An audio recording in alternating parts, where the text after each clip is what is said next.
Head coach Pete Carroll's made a handful of additions to his coaching staff. We'll go over that. Plus, talk about non-negotiables on defense, the Raiders free agents that need to return in 2025. That plus more on Tuesday's edition of the Locked On Raiders podcast for February 11th, 2025.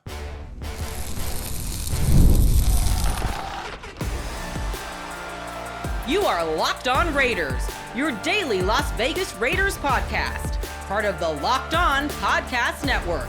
Your team every day.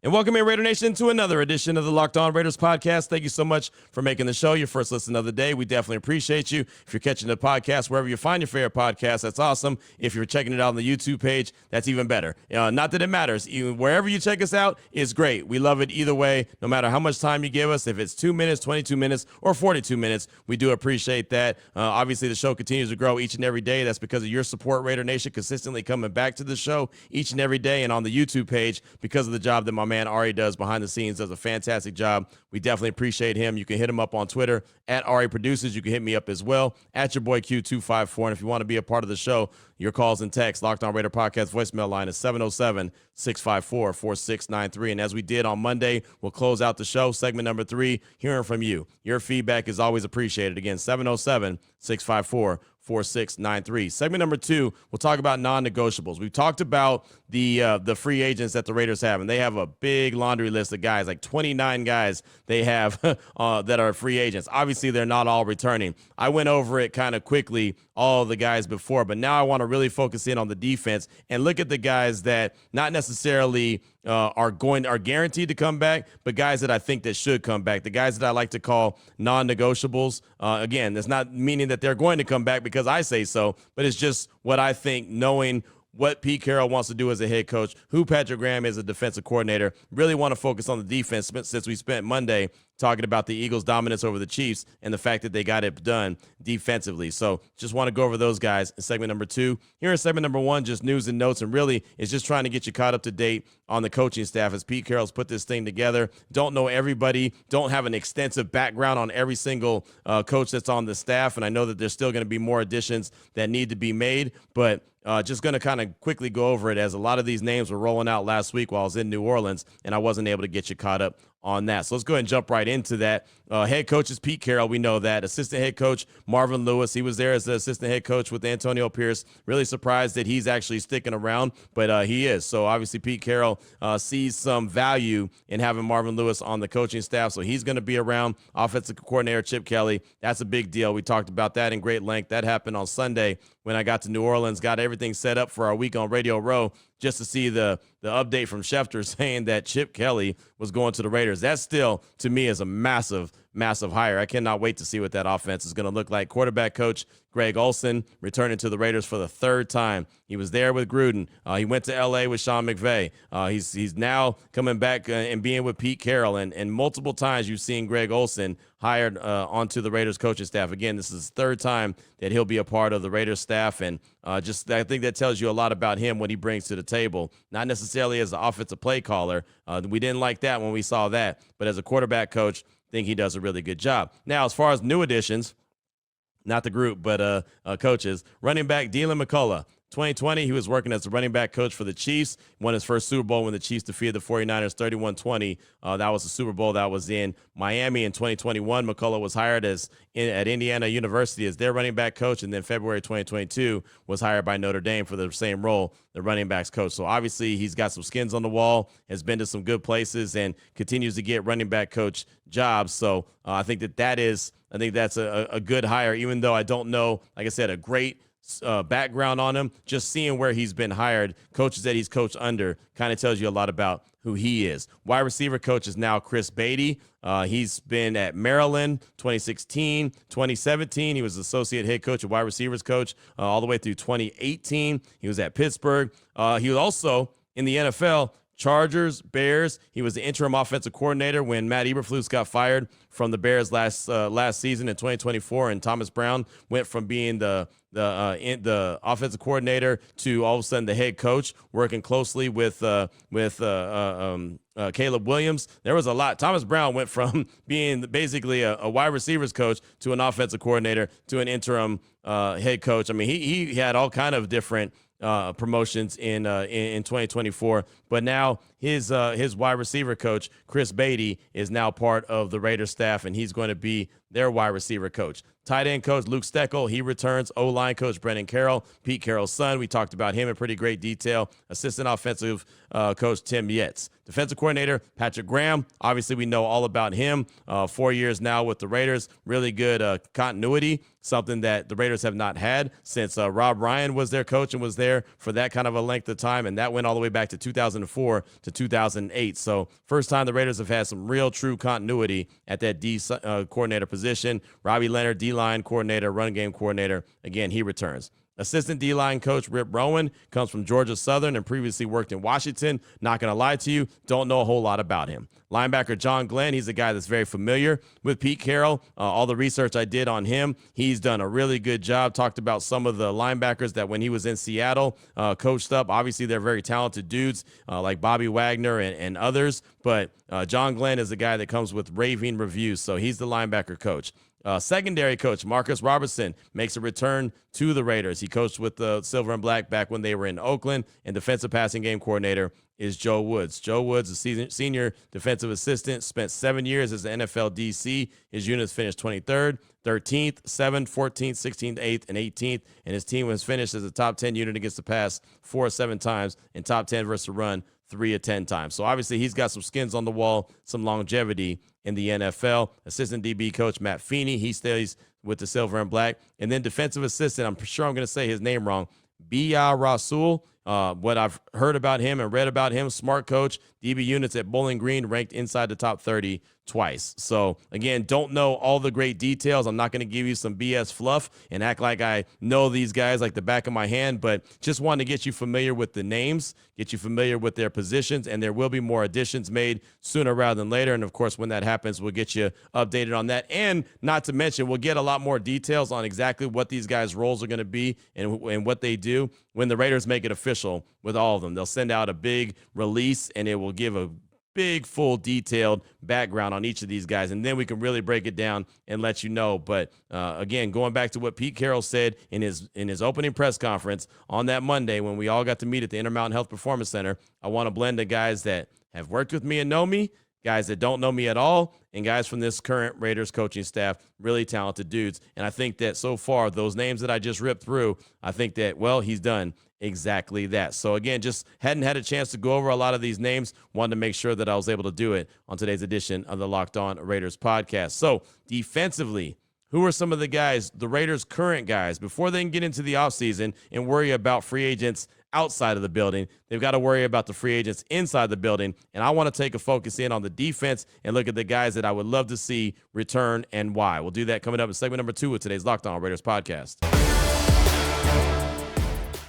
Before we get to that, though, I do want to tell you about one of the great sponsors here on the show, and that is PrizePicks. Football season may be over, but basketball's in full swing. There's no better way to stay in the game than with PrizePicks, the best place for daily fantasy sports. Did you see Luka Doncic make his debut for the Lakers on Monday night? Yeah, you know NBA is on and popping. With PrizePicks, you pick more or less on at least 2 players' projections, and if you're right, you can win up to 1,000 times your cash. So this week, you could be looking at Jason Tatum for more than 29 points. The best part, PrizePicks is quick and easy. You can set up your lineup in less than 60 seconds, and their fast and secure withdrawals mean that you get your winnings as little as 15 minutes. And their weekly promos, they have Taco Tuesday, where you get discounted player projections for even better value. There's a lot to like. What do you have to do? Download the app today. Use the promo code LOCKEDONNFL to get $50 instantly after you play your first $5 lineup. That's code LOCKEDONNFL. It's all one word for $50 instantly after you play your first $5 lineup. PrizePicks. Run your game.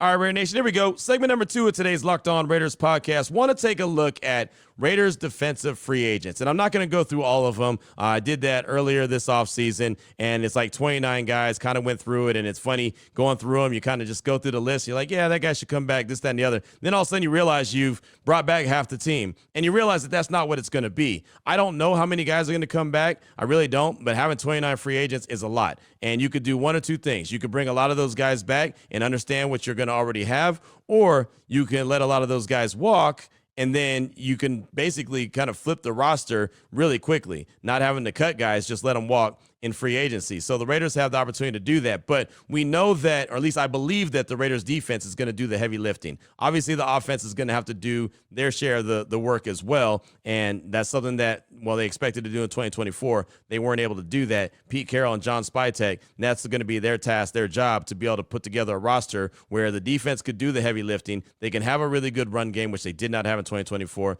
And obviously the quarterback play is going to, depend a lot on that as well, how effective their offense is going to be. But if the defense is what I believe it can be, just like I believed it could be a really good one. Now, I don't think it could be like a top 5 in 2024. I'm not going to go there, but I do believe that, especially given the fact that even with all the injuries they were dealing with last year, the defense still kept them in a majority of games. I think a healthy Raiders defense with some added depth, and that's going to be the key, added depth, can really help them moving forward, especially coming off that Super Bowl 59 and the Eagles' dominant performance against the Chiefs. You feel like that is clearly the best recipe to beat KC. Not try to get into a shootout, not try to go score to score, not try to, play keep away from Patrick Mahomes, but punch him in the mouth, right? Act like Craig and the Chiefs are Debo, right? You got to punch him in the mouth early and you got to punch him in the mouth often. And when you knock him out, you got to knock him the blank out.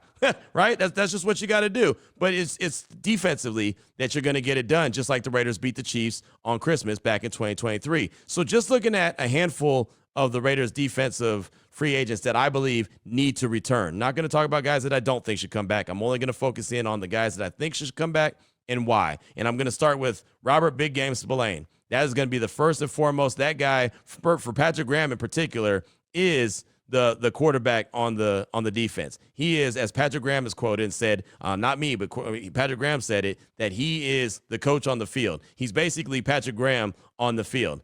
Graham's in the booth, Spillane's on the field, but PG has said that Spillane, that's his guy. So just for the fact that he understands what he wants done, he's able to communicate. And oh, by the way, ever since he's been the linebacker for the Raiders, he's been a dominant player. He has not missed a beat. He's been, I think, better than most people believed. He's better than advertised. And, just for the fact that him and Patrick Graham have that same continuity and understanding of what needs to get done, he definitely, in my opinion, deserves an extension, deserves a return, and needs the return to get that defense where it needs to be. Adam Butler, he was a guy that in training camp talked about how he wanted to prove his worth. And when Christian Wilkins goes down, Adam Butler did exactly that. Adam Butler from that defensive tackle position, he's a little bit younger than John Jenkins, so I split the difference. I didn't want to bring both guys back because one's 37 and one's 31. Adam Butler's the younger of the two, and I just think that he has more juice left in the tank. And so he could be a guy that even if he's not asked to be a part of, the defensive line rotation, a heavy part, not be a three-down guy because, well, there's other healthy guys, he could still provide juice off the bench. And what you saw on Sunday, the Eagles against the Chiefs, you saw a defensive line that just kept rotating dudes in. There was guys that were getting home and getting sacks that most people had never even heard of, right? Guys that had really even never got some action, right? Bryce Huff is the guy that the Eagles went out and spent a lot of money in free agency to bring in. He wasn't even active on Sunday. Like, think about that. He was inactive, and he was their big ticket guy because they had other dudes part of the rotation that were getting it done. So I think Adam Butler could definitely be a part of a Raiders' deeper rotation, especially now with a bunch of healthy guys returning. But Adam Butler is a guy that I definitely believe needs a return. Malcolm Kuntz. The story of Malcolm Kuntz, and I hope that, he's not one of those guys, and I don't think he is. He has a pretty good attitude from what I've been able to gather just talking to him and being around him and, just him always kind of, having a smile on his face. He's got to be bummed, right? Knowing what he was in line for this past season in 2024, a contract year, coming off what he was able to do in 2023, get those sacks and strip sacks at the end of the season, the second half of the season, once Antonio Pierce took over, he was in line for a major payday. He's not going to get that major of a payday now. I don't know what teams are going to offer him outside of the organization, but I would love to see Malcolm Kuntz return. I think he needs to. The Raiders have been trying to look for a Robin to Max Crosby's Batman for the longest. Right? They had Unique Ngakoue. He opened things up for Max. I feel like Max really started to come into his own when Unique was there. Then they went to Chandler Jones. We know how that shook out. Then they drafted Tyree Wilson. All the time they had this Malcolm Kuntz guy who his rookie year had flashes, but was never able to capitalize on that. Got in the doghouse with Josh McDaniels, and Antonio Pierce was able to open things up for him once Josh McDaniels got fired. Obviously, Patrick Graham knows him very well, has coached him up the whole time and knows how to use him. tore his ACL at the end of preseason in 2024, so never got onto the field in the regular season. I don't know what the payday is going to look like. I don't know what his agent's going to look like. I don't know what he's going to be, looking for in free agency. But he's a guy that has a good chance, especially with his speed rush, that has a real good chance almost to be like Bruce Irvin was for Khalil Mack when Bruce Irvin was signed as a free agent from the Seattle Seahawks. So I look at Pete Carroll and I say, you know what? He can look at Kuntz and say that dude has a chance to be very Bruce Irvin-like. Right. And I remember when Irvin was signed as a free agent, everyone was excited. I know I was excited about Khalil Mack on one side and Bruce Irvin. And I know it wasn't quite exactly what it was, kind of hyped up to be when he first signed with the Raiders. But there was moments when Bruce Irvin was really sticking good. And I think Malcolm Kuntz can be that guy. With that being said, in the efforts of still looking for the Robin, the true Robin to Max Crosby's Batman, K'Lavon Chaisson. I've talked about him quite a bit, picked up off of waivers by Tom Telesco, and had 5 sacks while with the Raiders. Never had 5 sacks in one season as a first-round pick with the Jacksonville Jaguars. Clearly, there's something that Patrick Graham and Robbie Leonard found in K'Lavon Chaisson that can let him loose, right? Unleash him, help him open things up. He's, again, want to talk about a healthy rotation. You think about that. If all of a sudden Tyree Wilson, who, oh, by the way, is going to be going into year 3, and it's going to be time for him to, S or get off the pot, basically, right? He's going to have to step up or step out at some point, right? You can no longer sit there and say, well, former first-round pick, can't move on from him. Look, he got drafted by Dave Ziegler. He didn't get drafted by Tom Telesco, and he didn't get drafted by John Spytek. So if they decide that, we can move on from that guy, they could, because they always have the built-in excuse, I didn't draft him, right? So, it's just that simple. He is 2 GMs removed. So now it's time for Tyree Wilson to step up. With that being said, if you have a rotation of Tyree Wilson, Malcolm Kuntz, K'Lavon Chaisson, right? And you've obviously got Max Crosby on the other side. You have Adam Butler on the defensive line. You have a healthy Christian Wilkins returning, right? You have all these different dudes.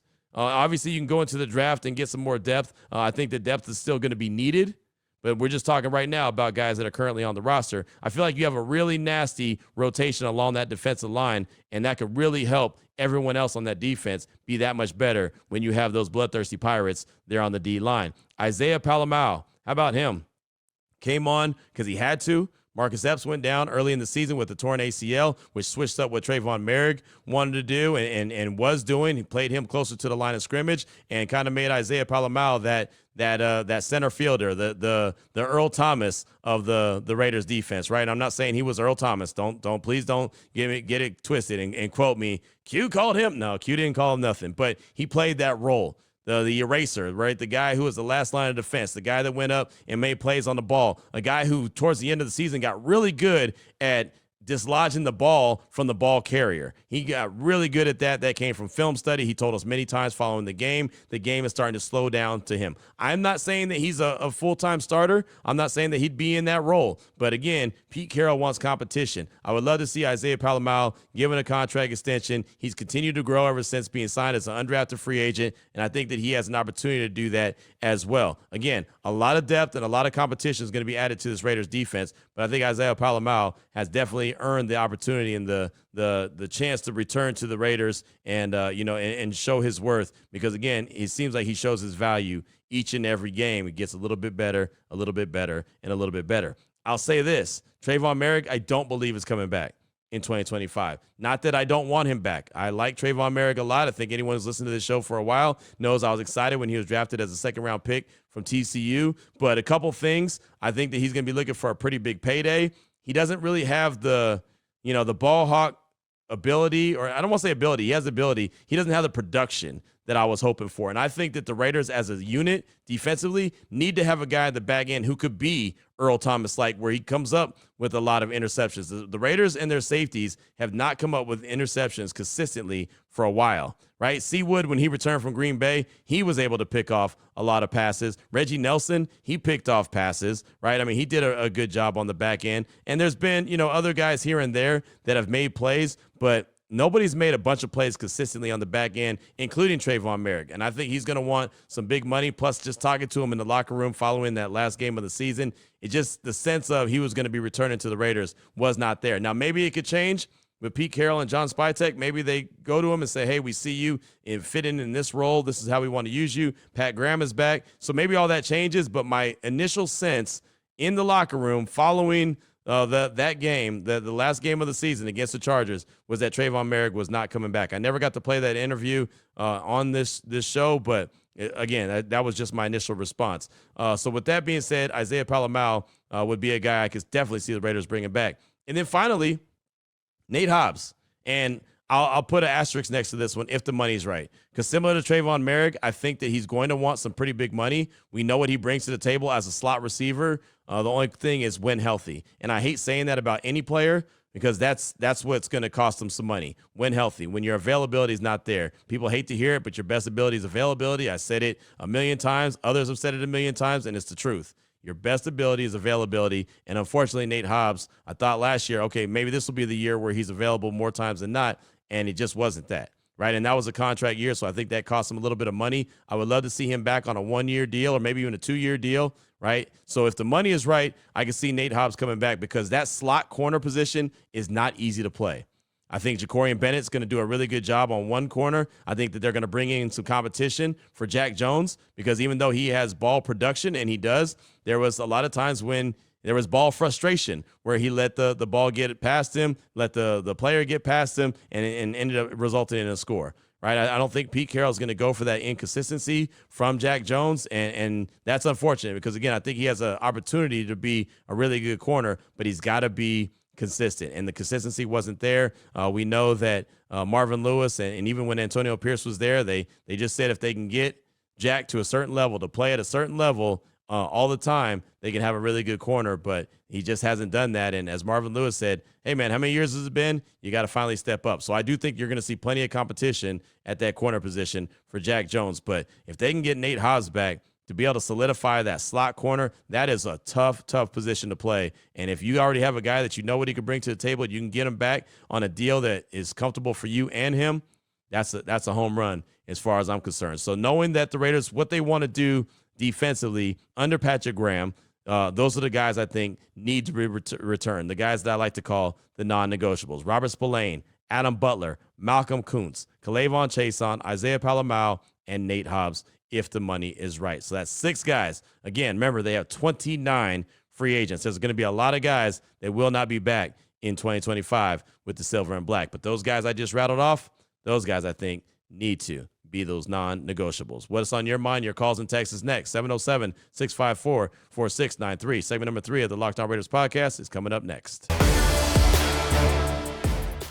Before I get to that, though, I do want to tell you about another one of our great sponsors here, and that is FanDuel. When the game tips off, the NBA action is just getting started. There's no better place to get in on it than FanDuel, America's #1 sportsbook. With FanDuel, you can place live bets throughout the game. Even if you missed the opening tip-off or want to bet on a fourth quarter comeback, no worries, you can stay in on the action. If you're looking for a bigger payout, you can even combine your live bets into a same-game parlay. So you can use FanDuel for anything. Player prop bets are always so much fun. People get so jacked up and so excited and fired up by the player prop bets. It's just fun to follow along a game when you know that a certain player, you're banking on them to do something, whether that's score 25 points, pull down 10 boards, maybe dish out 5 assists, whatever the case may be, right? Get a couple block shots, steal, who knows? But those are always a whole lot of fun. Right now, new FanDuel customers can get $150 in bonus bets if your first $5 bet wins. Visit FanDuel.com to join today. That's FanDuel.com for your shot at $150 in bonus bets. Make every moment more with FanDuel, the official sports betting partner of the NBA.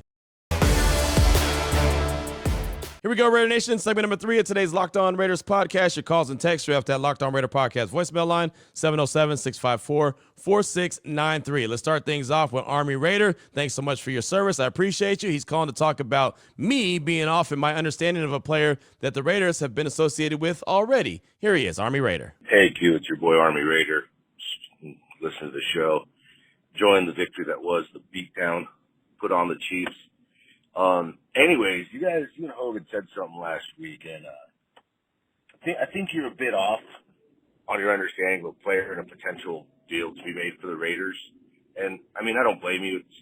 It's hard to say. So I know there's a lot of talk about the Raiders potentially trading with the Vikings for J.J. McCarthy, which I think would be a great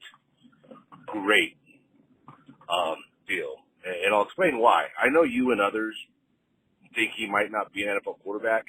I think a lot of that has to do with just the statistics in college without looking at the more nuanced approach, which is, well, his team was beating the crap out of everybody, so he didn't play a lot of second halves. Or, he'd come out mid-third quarter. They did run a lot.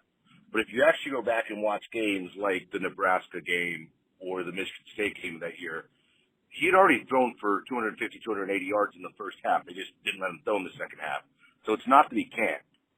In fact, if you look at all statistics that are considered the statistics that go more towards how they'll translate to the NFL, JJ and Jaden Daniels are actually 1 and 2 in most of those categories. These categories being like 3rd and 7 or longer. Some other one was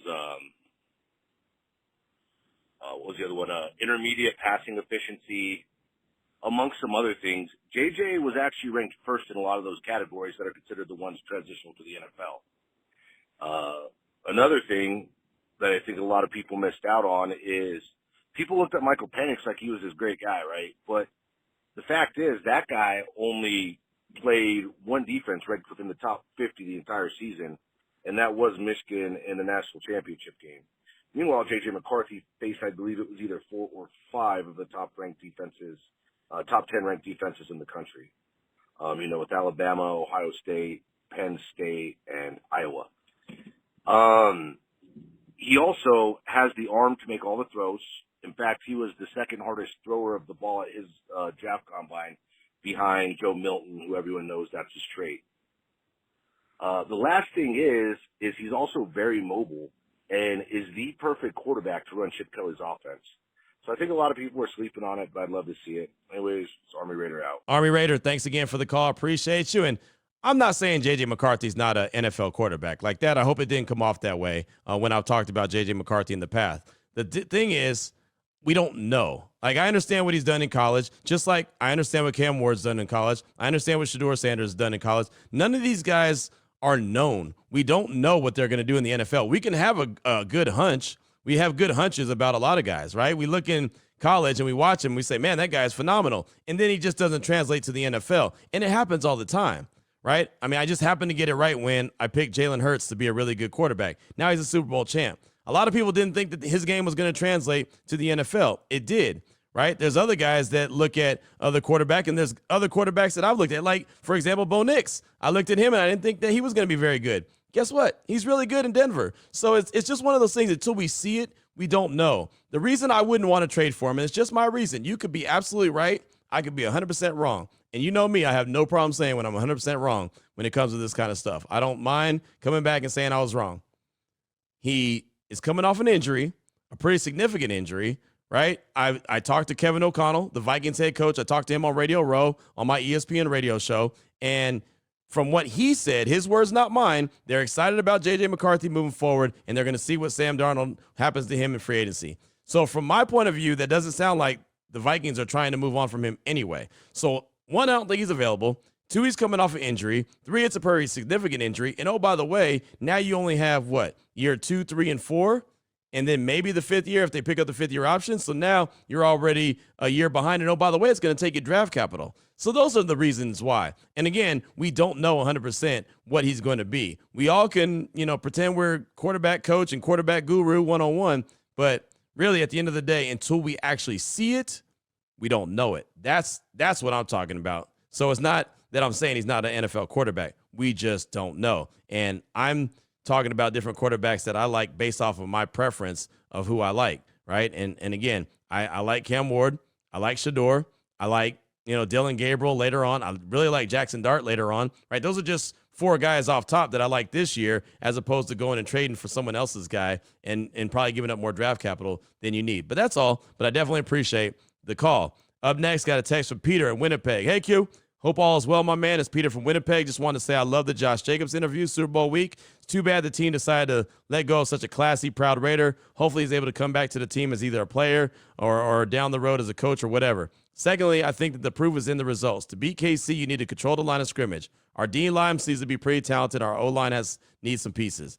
I hope that that Carroll drafts either the best player available or really loads up on our lines. It's going to be an exciting offseason in Raiderland. Go Raiders. That's for Peter in Winnipeg. And, yeah, it was great catching up with Josh Jacobs. It really was. Like I said, that dude's been my guy since 2019 before the Raiders even drafted him, going all the way back to Nashville, getting to interview him the night before he got drafted. He's been a good dude ever since. And you're right about the offensive line and the defensive line. What Howie Roseman and the Eagles do is build the trenches. They build it inside out. A lot of people always call every year around the draft year. We'll have those same calls this year. You got to build the trenches, offensive line, defensive line. You're not wrong, right? The fact that those dudes on the defensive line for the Eagles got home and they didn't have to blitz one time when Mahomes dropped back 43 different times, that's impressive. And the offensive line are monsters. Just big, nasty offensive line that is moving everyone off the point of attack. So, yeah, the trenches is right with the Eagles, and everything else was right. Obviously, the quarterback play was really good all season long. The running back, Saquon Barkley, was fantastic, going for 2,000 yards. But most importantly, man, that defense was a defense going from number 30 overall to number 1 overall. Big, huge jump, big, huge results. Now they're Super Bowl 59 champs. Up next, got a call from Lodi Cali Raider calling to talk or ask a question about a certain quarterback that looks like he'll be available this offseason and even maybe his wide receiver best friend. Here he is, Lodi Cali Raider. What up, Q? Just wanted to give a shout out to you, man, and all Raider Nation for what you do. I appreciate everything that you do for us. Keep this up to date. To me, you're the best of the best that's out there doing it for the Raider Nation. But I did have a question for you. I want to get your take on this. Is there a world that exists where Aaron Rodgers is playing for the Raiders, bringing back Davante Adams for a year or two until we get this quarterback situation set up and we build the team around the incoming quarterback after Aaron Rodgers leaves? Does that exist? Your thoughts? Give me your thoughts, please. Lodi Cali Raider, out. Thank you for the call, my man. I appreciate you. And I'll say I don't think so when it comes to Aaron Rodgers. I'll just say that he's older. Obviously, we saw what he looked like last season. He had moments where he looked good. To me, Aaron Rodgers is washed. To me, he's a 40-year-old quarterback, right? And those guys outside of Brady don't really thrive. I don't think it makes any sense to bring in Aaron Rodgers. I don't think it makes any sense to entertain Davante Adams. I don't see that. With that being said, I'm not going to say there's no chance because, well, it's the NFL and you never know what can happen, right? Pete Carroll and John Spytek and company could say, you know what, this is a good bridge for the next 2 years. I think Davante Adams still has a house in Vegas, so I wouldn't be shocked and say that, you know, he wants to return home. I don't know. I don't know what the scenario is. Pete Carroll could feel some type of way and say that Aaron Rodgers is that guy. I do believe there will be a bridge quarterback. I just don't think it's going to be Aaron Rodgers. I don't think you'll see a return of Davante Adams. I don't think it's a good idea, but I cannot tell you that it's not going to happen until, well, they're either playing for someone else, signed up with someone else, decide to retire, or the Raiders go and find their guy and move on, and then you know that there's no need for an Aaron Rodgers. But my gut feeling tells me no, that's not going to happen. So thanks for the call. Definitely appreciate you. Up next, got a pretty lengthy text from Brent in Boston. Hey, Q. Brent from Boston checking in after a very eye-opening Super Bowl. And I can now say, I see the light. The old saying that defense wins championships rings true again. And in the NFL, and that was on full display as a dominant front for the Eagles harassed Mahomes all game without blitzing. Here's how I see that translating for us this offseason. Give Max his contract 3 to 4 years with $30 million per. Somewhere in that range. He's not as dominant as Miles or TJ, but he's a Raider to the core. If Kuntz isn't looking to break the bank, bring him back on a prove-it deal. Re-sign the rest of our guys if the money makes sense. Otherwise, they can go get their money elsewhere. Sign Khalil Mack. Right the wrong that should have never happened in the first place. Instant karma for the new regime, and Raider Nation would have their same feeling when we brought C. Wood back. I'm not sold on any of the quarterbacks in this draft being worthy of top 10 picks, so use your pick on the best defensive player available, which will be Carter or Graham. If they are gone, trade back and get more picks. Maybe Genty right in front of the Cowboys, draft a quarterback in later rounds, keep Aiden O'Connell on the roster, and bring in a placeholder quarterback in free agency. Start whoever gives you the best chance. Seems simple, but I know my Mickey Mouse GM scenario might just be a fairy tale. On another note, congratulations to Eric Allen on the Hall of Fame. Appreciate you, Q. All that you do. Great covering the Super Bowl, covering the Raiders as well. That's from Brent in Boston. Thanks for the text. I appreciate you. And, yeah, it's funny. We were talking about non-negotiables in segment number 2, and you talked about some of those guys. You know, and that I should have brought that up too. Max getting that contract taken care of. However, the Raiders, John Spytek and company feel fit, they do need to go ahead and make that happen. I don't think that he's going to be playing for another team in 2025, but I know he's going to want his money. So somehow they're going to have to, come to a happy medium, whatever that is. Maybe it's like you said, 3 to 4 years, $30 million per. Look, where he's at right now and where the upper echelon of edge rushers are, he wants to be there. He is not as dominant as Miles or TJ. He is a Raider through and through. I would like to see more game-changing plays from him, and I think that that's fair. And I think that he would even say that that's the next step in the evolution of his game on how he can be even better. But right now, he's the only guy for the most part that really gets after the quarterback. Right? I mean, the Raiders have Christian Wilkins. The expectations were that he was going to take double teams and Max was going to be freed up to do a lot more and be a lot more effective. Obviously, Max gets injured. Christian gets injured. Kuntz goes down. I mean, everything just boom, boom, boom, domino effect. And that season didn't turn out to be the way it was supposed to be. And definitely shout out to Eric Allen for making it into the Pro Football Hall of Fame. Looking forward to being in Canton, Ohio when that Hall of Fame induction goes down. But thanks so much for the text. I do appreciate you. We'll close out with a call from John B. No, not that John B. Not the old R&B singer. The white baby face is what I used to call him. Because remember back in the day, that John B had something special. I can't sing, so I'm not going to try to. But, man, John B was the dude. That's not him. That's not who's calling. This is John B., real Raider man, John B. He's calling to talk about what the Raiders need to do if they can't get their quarterback at 6. And the quarterback he's talking about is Shedeur Sanders. Here he is, John B. This is John B. I'm a real Raider man. This is real simple. If Shedeur is gone by pick 6, you got 1,000-yard tight end, 1,000-yard wide receiver. You need 1,000-yard running back. Straight up. Draft Gentry off top. Move up if you have to. Jackson Dart.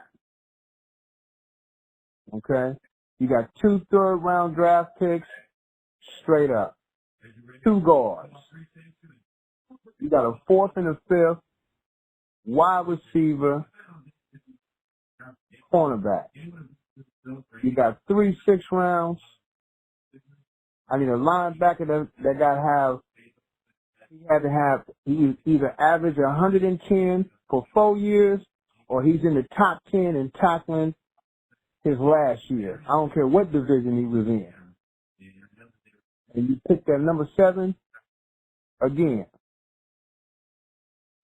Get you a running back or get you a tight end, get you a wide receiver to fill in the void. I'll say go defense, re-sign number 7, re-sign number 0, re-sign number 20, re-sign number 41. Le'Veon, definitely get him too. And if Kuntz can get in there, squeeze it in the middle. Raiders can do it. Thank you. John B., thanks for the call. And it's funny when you said Shedeur gone by pick 6. And the reason why it's funny, it sounds unlucky for a quarterback, doesn't it? A pick 6 and a quarterback selected at pick 6, and no quarterback wants to have a pick 6. Ask Patrick Mahomes. He had one on Sunday. Cooper DeJean took it to the house. So that's funny. I had never even thought about that until I heard you say it, right? Shedeur gone by pick 6. Like, man, that might be bad luck. That might be one of those numbers that if you're a quarterback, you're like, yeah, I don't mind getting picked at 5. I don't mind getting picked at 7. Don't want to get picked at 6. I had never even thought of it, and I know you didn't imply that, but that's what popped up as soon as I heard you say that. As far as the plan of attack, Genty at 6, go get Dart in round 2, then go get 2 guards, a wide receiver, a cornerback, linebacker that's top flight, running back or tight end, and wide receiver that rounds out the rest of the draft. Re-sign Trayvon Merrick. 0 is JB. Jacorian Bennett doesn't need a contract extension, so there's good. That means that you're getting him back. 20 is Palomau, so you're going to get him back most likely, and I would like to see him just like I talked about in segment number 2. 41 is Robert Spillane. Talked about him. Kuntz and Chase on. Man, John B., who needs a GM? You sound like you got it. Now all you got to do is put together an R&B song. Maybe have Pac, do a little rap in the background, right? What song was that when John B. and Pac had that song? I can't remember that one, but it was a banger. Anyway, I'm totally off topic now. So that's what happens when your name is John B. It's all good. But yeah, look, it would be great if that's how it all shook out. Like you could just plan it like boom, boom, boom, boom, boom. But we all know, one, there's 31 other teams that are selecting in the draft as well that could affect what you do, right? I mean, nobody thought that, for example, Michael Penix was going to go number 8 to the Atlanta Falcons, and then he did, right? That threw a monkey wrench into the plans of the Raiders. Now they were okay. Obviously, they ended up getting Brock Bowers at 13, which worked out just fine for him. That was actually a really good pick.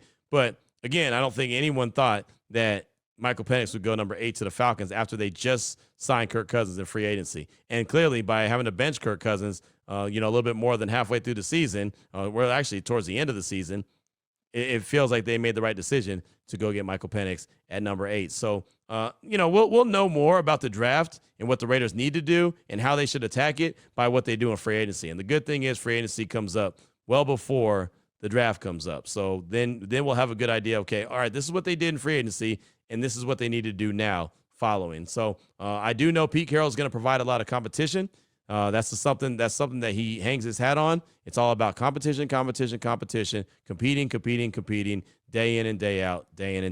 That's what he's going to do. The roster in Seattle turned over 300 something times his first year there in Seattle. So you know that this roster of the Raiders is going to get turned over a lot of times, a lot of different tweaks and a lot of changes that he will make. So thanks so much for that call. I do appreciate you. Got a text from Raider Mike in Vegas. We'll get that tomorrow. TK Raider Bluff out of Red Bluff, Cali, I should say. TK Raider, Red Bluff, Cali. We'll get that call. Also a text from George, Jack Tatum Raider in the STL. We'll get all that. We'll get more news and notes. We'll have plenty more conversations. We keep this pressure cooker rolling all week long. Happy to be back at the home, Studio Q. It's no place like home. Isn't that what they say? There's no place like home. There's no place like, I'm trying to tell you, there's no place like home. So until tomorrow, Raider Nation, take care of yourself, take care of your family, love on your family. Most importantly, as always, just win, baby.